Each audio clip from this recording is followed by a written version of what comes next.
Don't say quoi, no tutums. How are you, my friends? So this is a reflective piece. Started as a simple paper, like all the other papers handed to me by me throughout my higher education journey. The title page ready, I prepared to start the next morning. Just as sleep was preparing to make the deal for a good rest, an image came to my awareness. A gray and black bird, approximately the size of a robin, head cocked to one side, looking inquiringly at me in my imagination. Following morning and over the coming days, this story rolled out. This is a story of my lead 640 reflection as told through my indigenous Cree lens. This story, while not intended as a cultural teaching tool, is about the weaving of stories within stories. The personal nature of this story lends itself to the personal nature of growth and understanding through the Engaged Leadership Project. I've created this story completely as an original. Is there any likeness to any other Cree story told? It's only by accident. The title of the story is Whiskeyjack's Curiosity. Whiskeyjack was hungry.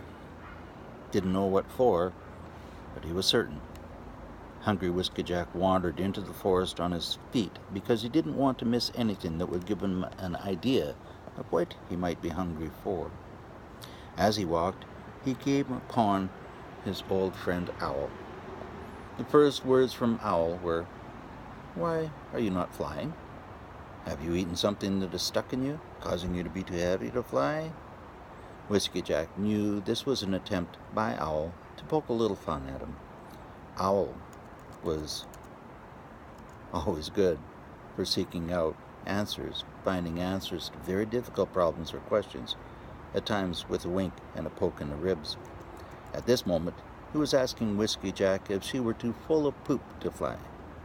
Whiskeyjack took in the gentle humor, as he often does for creatures he believes are elders to him. He also knew that not being sure what he was hungry for would not be a worthy question of such a wise person as Owl. So they spoke together of how they were seeing very strange things in the forest, things that were disturbing indeed. One of these things was how the other forest beings seemed so angry all the time. When they became enraged, they would not know when to stop fighting with each other. This was causing many deaths. Owl asked Whiskeyjack if there were any ideas as to how to stop this murderous rage from taking lives senselessly. This was a surprise to Whiskeyjack, as he did not believe that wise Owl would look to him for ideas. So he asked Owl, "Why me?" Owl stated, "Because you're clever. I can solve large problems, but I need many days to think it through." You are able to think while you do, which is very helpful. Can you continue to walk through the forest to find the cause of the distress in our home? Once you have seen the problem clearly, you can return to me and tell me what you have found, so I can ponder. Whiskeyjack agreed and started walking again. It began to dawn on him that what he hungered for was understanding. He knew that a visit with Owl would help. He came upon Black Bear, Musquaw, who was chasing Crow around the forest, much to the delight of Crow, who would stay just out of reach. The closer Musquaw got to Crow, the more enraged Musquaw became at just missing deft Crow. Musquaw turned his attention to Whiskeyjack when he almost stepped on poor Whiskeyjack. With trembling, furious, snarling lips, Musquaw put his head very close to Whiskeyjack and growled a warning toward the intruder. Whiskeyjack, in spite of his moment of fear, noticed a very strange smell coming from Musquaw. Crow, always full of mischief, began scolding Musquaw. This had the desired effect of distracting Musquaw so Whiskeyjack could take flight. As they sat on the top branches of a tall tree looking down at the frustrated Musquaw, who seemed too angry to climb the tree after them, they began to talk. Whiskeyjack asked Crow what was happening, and Crow described how she had been watching Musquaw eat a certain mushroom that the other animals seemed to also to enjoy. Almost immediately, the forest came alive with snarls and threatening movements that quickly turned into violence. It was a strange type of violence, though, said Crow. Animals that would never think of fighting suddenly were.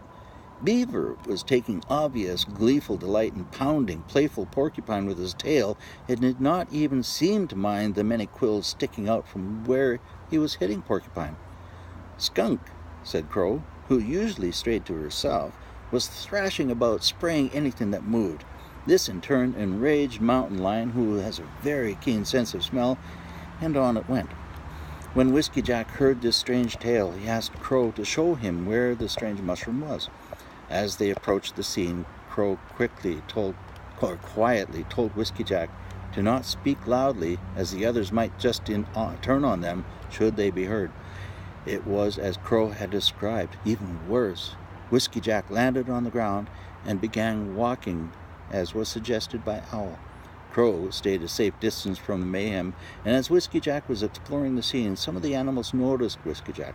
They immediately stopped what they were doing and approached Whiskeyjack in a very threatening manner. Just as Whiskeyjack was getting ready to take wing, Crow started calling loudly. The effect was instant. All the animals immediately rushed toward the sound of Crow. This allowed Whiskeyjack to approach a mushroom and ask it what was happening. Mushroom seemed confused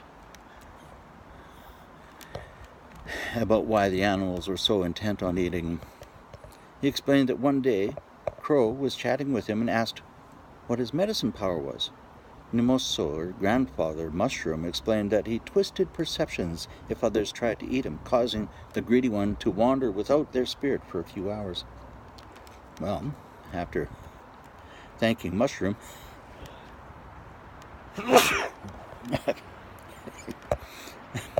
Whiskeyjack flew to the tree where Crow was looking worried because the animals were doing their best to catch Crow to do harm. Whiskeyjack asked Crow for information regarding what had transpired. Crow, very distractedly, spoke of making the mushroom discovery and how she thought this might work out for her. The plan was to have the animals eat the mushrooms, and then she would yell loudly at the animals so they would follow Crow away from all the ripe berries and other delectable foods. She would then circle back and feast uninterrupted.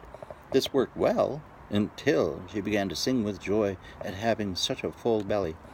The other animals quickly heard Crow and rushed to harm poor, full, content Crow. This was distressing for Crow, and she begged Whiskeyjack to help her because the trick was not working any longer, and Crow was starving. Whiskeyjack thought long and hard about this. There was a long time that the two-leggeds had assigned a name for her kind that had not even been agreed to in council. They had taken to call her kind Gray Jay, rather than the name that her kind had just become accustomed to, which was Canada Jay. As a result, Whiskeyjack was very keen on seeing reason and justice prevail, so she made an agreement with Crow. Whenever Crow was getting hungry, she would imitate Crow. And when all the animals were chasing Whiskeyjack, Crow would get an opportunity to eat. Whiskeyjack returned to Owl and told the story of how the animals were taking in a sacred medicine, but not for honorable reasons, and that Crow had started this problem with greed, selfishness, and hunger. Owl thought for days about this and eventually spoke up. "I think I see the problem," said Wise Owl. "We do not have enough crows." Whiskeyjack had a moment of fear that Wise Owl had gone to the dream place for too long and had become delusional. Owl went on to say how Crow had managed to raise such a fuss while the forest, where friends were eating the Nemosso mushroom, that the animals had come to connect the call of Crow with the effect the mushroom medicine had on them. "This is," Owl proclaimed, "the cause of the rage. They knew they had been tricked into giving up their favorite foods and then their spirits for long stretches of time, but in confusion were taking out their frustration and anger on each other. Therefore, it was imperative that more crow calls were necessary to confuse the others so that they might forget where Nemosso was hiding. Then the world would come back to balance." So, Whiskeyjack spent a very long time gathering and speaking with all the crows in the forest with a plan on how to stop the killing. But there was a problem. Not enough crows for the size of the forest. So, Whiskeyjack approached all the Canada Jay relatives and proposed that the Jays should take up learning the language of the crows so that the forest could fill with the sound of crows' voices, all singing together. This worked so well that to this day, if you go into the forest, you will hear many crows initially. These voices may be getting some help from the relatives of whiskeyjack imitating crow. It is only when you take some time and sit quietly in the forest for a long time that the other animals will come out and say hello. But if Crow tries to get you to taste grandfather mushroom, just say no. The forest was never the same after Crow had been up to mischief. The animals were never as friendly as whiskeyjack remembered when she was young. It seemed all the animals of the forest had been tricked into seeing themselves as separate beings. Whereas before, it was a community of interwoven souls with no greed, only the desire to have peace and contentment in watching their children grow and grow old. The beginning.